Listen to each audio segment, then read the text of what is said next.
مفسرین لکھتے ہیں کہ موسیٰ کے دور میں 2 فرعون گزرے ہیں۔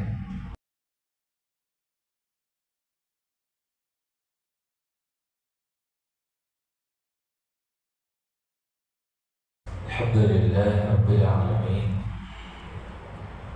والصلاة والسلام علی رسولہ الکریم وعلی آلہ واصحابہ اجمعین وعلی من تبعهم بإحسان إلى يوم الدين، أما بعد۔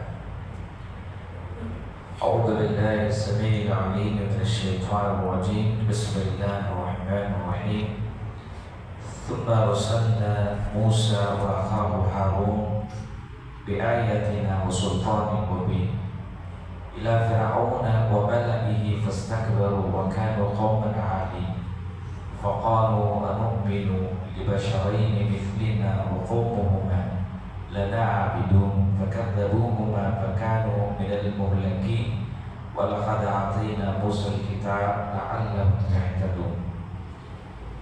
سورۃ المؤمنون کی ابھی جو آیتیں آپ کے سامنے میں نے پڑھی ہیں، ان آیات میں اللہ تبارک و تعالیٰ نے حضرت موسیٰ، ہارون اور قوم فرعون کا تذکرہ کیا ہے۔ ویسے قرآن مجید کی متعدد آیتوں میں تکرار کے ساتھ پے در پہ اللہ نے حضرت موسیٰ علیہ السلام کی زندگی اور ان کی قوم کے واقعات کو اللہ نے بڑی تفصیل سے بیان کی ہے۔ حضرت موسیٰ علیہ السلام ان انبیاء میں سے ہیں جنہیں اللہ نے پوری زندگی آزمایا۔ موسیٰ کی پوری زندگی آزمائشوں سے بھری زندگی ہے۔ یہی وجہ ہے کہ عالم لکھتے ہیں کہ موسیٰ علیہ السلام اولو العزم پیغمبروں میں سے ہیں۔ آپ کا اولو العزم پیغمبروں میں سے ہونا، ایک حکمت عالم یہ بیان کرتے ہیں کہ موسیٰ علیہ السلام بڑے ستائے ہوئے انسان، بہت ستائے ہوئے انسان ہیں، بڑی آزمائشوں سے اللہ نے آپ کو دوچار کیا۔ ممکن ہے کہ اللہ تعالیٰ نے انہیں آزمائشوں کے بدلے میں آپ کو اولو العزم پیغمبری کا مقام اللہ نے انہیں عطا کیا۔ لیکن اولو العزم پیغمبروں میں 5 انبیاء ہیں جن کا مقام انبیاء میں سب سے بڑا ہے، رسولوں میں سب سے بلند مقام رکھتے ہیں۔ اور ان اولو العزم پیغمبروں میں سے ایک حضرت نوح علیہ السلام ہے، ابراہیم علیہ السلام ہے، موسیٰ علیہ السلام ہے، عیسیٰ علیہ السلام ہے اور اللہ کے نبی علیہ السلام ہے۔ آپ ان 5 انبیاء کو آپ بطور خاص پڑھیں گے نا، بطور خاص صرف ان 5 انبیاء کو آپ پڑھیں گے نا، آپ کو معلوم ہوگا کہ اللہ نے انہیں زندگی کے قدم قدم پر آزمائے، قدم قدم پر، لمحہ لمحہ اللہ نے آزمائے، سیکنڈ سیکنڈ اللہ نے انہیں آزمائے۔ جی، اور جو آدمی ایمان مضبوط کرنا چاہتا ہے، معرفت اللہ کے حاصل کرنا ہے، اس کو صرف ان 5 انبیاء کی سیرتیں پڑھ لے، اس کی زندگی بدل جائے گی، ایمان میں تازگی آئے گی، اس کی روح میں ایک طرح کی عجیب کیفیت وہ اپنی روح میں محسوس کرے گا، اس لیے کہ اللہ نے ان انبیاءوں کو بہت آزمایا، بہت آزمایا۔ اور عموماً جب ہم صبر کی بات کرتے ہیں تو حضرت ایوب علیہ السلام کی مثال دیتے ہیں، بلکہ مفسرین کہتے ہیں کہ حضرت ایوب سے زیادہ اللہ نے موسیٰ کو آزمایا، حضرت ایوب سے زیادہ اللہ نے موسیٰ علیہ السلام کو اللہ نے آزمایا۔ بہرحال موسیٰ علیہ السلام بہت ستائے ہوئے آدمی ہیں، تو اللہ نے کہا وَلَقَدْ ثُمَّ أَرْسَلْنَا مُوسَىٰ وَأَخَاهُ هَارُونَ، ہم نے موسیٰ اور ان کے بھائی ہارون کو معجزے اور روشن دلیل دے کر بھیجا۔ سلطان کا مطلب ہے روشن دلیلیں دے کر کے ہم نے بھیجا۔ دیکھیں موسیٰ علیہ السلام کو اللہ نے مختلف معجزات عطا کی، ہر نبی کو معجزے دیے جاتے ہیں، معجزے اس لیے دیے جاتے ہیں تاکہ اتمام حجت قائم ہو، انبیاء کی صداقت اور انبیاء کی صداقت کی دلیل حجت قائم کرنے اللہ مختلف انبیاؤں کو معجزات عطا کرتا ہے وقتاً فوقتاً، اور یہ ایک ہے معجزہ اور ایک ہے کرامت، دونوں میں فرق ہے۔ معجزوں کا تعلق انبیاء کے ساتھ خاص ہے، اور کرامات کا تعلق کسی بھی نیک انسان سے کرامت ہو سکتی ہے۔ صحابہ سے ہوتی تھی کرامت، بخاری کی روایت یہاں تک ملتی ہے کہ صحابہ جب کھانا کھاتے تھے تو کھانے کے چاول سے، کھانے کے دانوں سے تسبیح پڑھنے کی آوازیں آتی تھی۔ کون سی آواز؟ جی، صحابہ جب کھانا کھاتے تھے تو کھانے کے دانے سے تسبیح پڑھنے کی آوازیں آتی تھی، صحابہ سنتے تھے۔ ایسے بھی کرامت ہیں صحابہ جی۔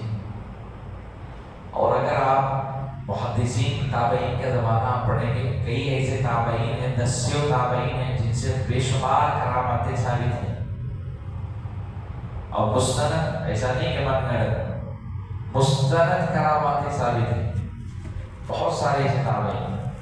اور خود ہمارے سیاست میں بیان رکھیں گے، شیخ ابن باز، شیخ ابن عثیمین، شیخ صالح الفوزان، یہ وہ ہستیاں ہیں جن سے کئی کرامات ثابت ہیں، اللہ نے مستقل اس پر بھی قلم اٹھایا ہے۔ کہنا یہ ہے، ایک ہے معجزہ اور ایک ہے کرامت۔ معجزوں کا تعلق انبیاء کے ساتھ خاص ہے، کرامت کا تعلق کسی بھی انسان سے ہو، اس سے بھی کرامت ظاہر ہو سکتی ہے، آپ سے بھی ہو سکتی، کسی سے بھی ہو سکتی ہے۔ تو اللہ نے تقریباً انبیاء کو معجزات دیے۔ موسیٰ علیہ السلام کو اللہ نے کئی ایک معجزات دیے، بلکہ امام ابن قیم رحمہ اللہ کے بقول خود اللہ کے نبی علیہ السلام کو 1000 سے زائد معجزات دیے۔ کتنے؟ ہاں، ہمارے آخری نبی محمد صلی اللہ علیہ وسلم کو سب سے زیادہ اللہ نے معجزات دی۔ امام ابن قیم نے یہاں تک صراحت کے ساتھ لکھا ہے کہ 1000 سے زائد معجزات اللہ کے نبی علیہ السلام کو دیے، آپ اندازہ لگائیے۔ تو موسیٰ علیہ السلام کے بارے میں اللہ نے کہا ثم ارسلنا موسیٰ واخاہ ہارون، ہم نے موسیٰ ان کے بھائی ہارون کو معجزے اور روشن دلیلیں دے کر کے بھیجے۔ معجزات کی بات آ رہی ہے تو موسیٰ علیہ السلام کو کئی معجزات دیے گئے، جیسے موسیٰ علیہ السلام کا عصا ہے، عصا خود ایک معجزہ ہے۔ موسیٰ علیہ السلام کے ہاتھ میں جو عصا رہتا تھا، عصا لاٹھی لکڑی کو بولتے ہیں، اور وہ موسیٰ علیہ السلام بکریوں کو ہانکنے کے لیے اپنے ساتھ رکھتے تھے اس کو ہمیشہ، وہ عصا خود ایک معجزہ ہے۔ اور زمین پر پھینکنا، سانپ بن جانا، اور اپنے ہاتھ کو بغل میں ڈال کے نکالنا، روشنی نکالنا، جسے بیضا کہا جاتا ہے۔ تو مختلف معجزات اللہ نے موسیٰ علیہ السلام کو دی۔ ایک اور معجزہ ہے پتھر کا لباس لے کر کے بھاگنا موسیٰ علیہ السلام کا۔ تو موسیٰ علیہ السلام ایک پتھر بنا رہے تھے، لباس نکال کر کے پتھر پر رکھے اور پتھر لے کر کے بھاگنے لگے۔ تو موسیٰ علیہ السلام اس کے پیچھے پیچھے دوڑنے لگے، اس پتھر کے پیچھے، بلکہ موسیٰ علیہ السلام نے اپنی لاٹھی سے اس پتھر کو مارنے لگے۔ بعض روایتیں یہاں تک ملتی ہیں کہ اس پتھر پہ موسیٰ کی لاٹھی کے نشانات بھی دیکھے۔ اللہ، تو ایسے مختلف معجزات، اور ایسے معجزات اللہ کے نبی صلی اللہ علیہ وسلم سے بھی ثابت ہیں کہ آپ نے کہا کہ مکہ میں ایک پتھر ہے جسے میں جانتا ہوں، مدینی زندگی میں آپ نے کہا مکہ میں ایک پتھر ہے جسے میں جانتا ہوں، جو مجھے ہمیشہ جس راستے میں جب بھی اس راستے سے گزرتا وہ پتھر مجھے سلام کر لیتا تھا۔ اللہ اکبر، ایسی دسیوں معجزات ہیں۔ تو اللہ نے کہا کہ ہم نے موسیٰ اور ہارون کو کئی ایک معجزات دی۔ سب سے بڑا معجزہ جانتے ہیں آپ کیا ہے؟ موسیٰ علیہ السلام، آپ کی زبان، سب سے بڑا معجزہ اللہ نے موسیٰ علیہ السلام کو ایسی زبان دی، ایسی زبان، ایسی فصاحت، ایسی بلاغت اللہ نے آپ کو دی کہ موسیٰ علیہ السلام جب اللہ سے دعا کی فرعون کے دربار میں جانے سے پہلے کہا قال رب اشرح لی صدری ویسر لی امری واحلل عقدۃ من لسانی یفقهوا قولی، اپنی لکنت زبان کی شکایت کرنے لگے موسیٰ علیہ السلام، کہنے لگے کہ اللہ میری زبان میں لکنت ہے۔ تو اللہ نے موسیٰ علیہ السلام کی دعا قبول کر لی اور انہیں زبان کا ملکہ اللہ نے عطا کیا، فصاحت بلاغت اللہ نے انہیں عطا کی، فرعون کے دربار میں آئے دونوں، حضرت موسیٰ اور ہارون کو بھی اللہ نے ان کی دعا کی بدولت نبی بنایا تھا۔ اور ہارون کے اندر بھی بہت ساری خوبیاں تھیں، ان کے جو بھائی ہارون تھے اللہ نے ایسے ہی نہیں نبی بنایا انہیں، اس لیے کہ وہ نبی ہونے کے اوصاف اور خوبیاں ہارون میں موجود تھیں۔ تب موسیٰ نے دعا کی تو اللہ نے فوراً حضرت ہارون کو بھی نبی بنایا، آپ کا سہارا بنایا، معاون بنایا، اور دونوں آئے فرعون کے دربار میں۔ اور فرعون کے دربار میں آ کر کے موسیٰ علیہ السلام نے جب گفتگو کی، ان کے زبان میں جو فصاحت تھی، جو بلاغت تھی، یہ خود ایک معجزہ ہے موسیٰ علیہ السلام نے۔ اس کے بعد اللہ نے کہا کہ آیاتنا وسلطان مبین، اور روشن دلیل دے کر کے ہم نے بھیجا۔ بعض مفسرین نے اس کی وضاحت کرتے ہوئے یہاں تک کہا ہے کہ اس سے مراد موسیٰ علیہ السلام کو دی گئی تورات ہے۔ اللہ نے موسیٰ علیہ السلام کو جو تورات کی تختیاں دی تھی نا، وہ روشن دلیل تھی، وہ لے کر کے حضرت موسیٰ علیہ السلام فرعون کے دربار میں آئے تھے۔ اور یہاں ایک بات میں آپ کو واضح کرتا ہوں، فرعون موسیٰ علیہ السلام کے زمانے کا سب سے بڑا اور ظالم بادشاہ ہے۔ مفسرین لکھتے ہیں کہ موسیٰ کے دور میں 2 فرعون گزرے ہیں۔ کتنے فرعون گزرے ہیں؟ 2 فرعون۔ یہ جو فرعون ہے دیکھیں، جو اپنے آپ کو رب کا دعویٰ کرتا تھا، اصل میں اس بڑے فرعون کا بیٹا ہے۔ کس کا؟ ہاں، جو بڑا فرعون تھا نا، جس کی پرورش، جس کی گود میں موسیٰ علیہ السلام پلے، ہاں، ان کے شوہر، ان کی بیوی کا نام ہے آسیہ۔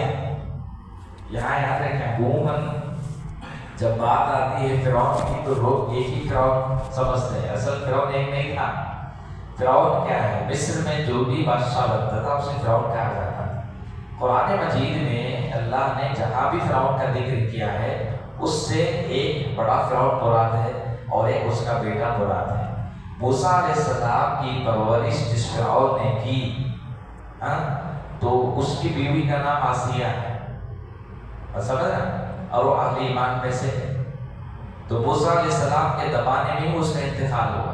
یہ اس کا بیٹا ہے جس نے رب کا دعویٰ کیا تھا، انا ربکم الاعلی، جی میں ہی رب ہوں۔ تب اللہ نے موسیٰ سے کہا آپ جاؤ فرعون کے دربار میں، اور فرعون کے دربار سے، مصر سے جب موسیٰ علیہ السلام بھاگ کر کے مدین آئے تھے نا، اس 10 سال کے عرصے میں اس فرعون کا انتقال ہو چکا تھا۔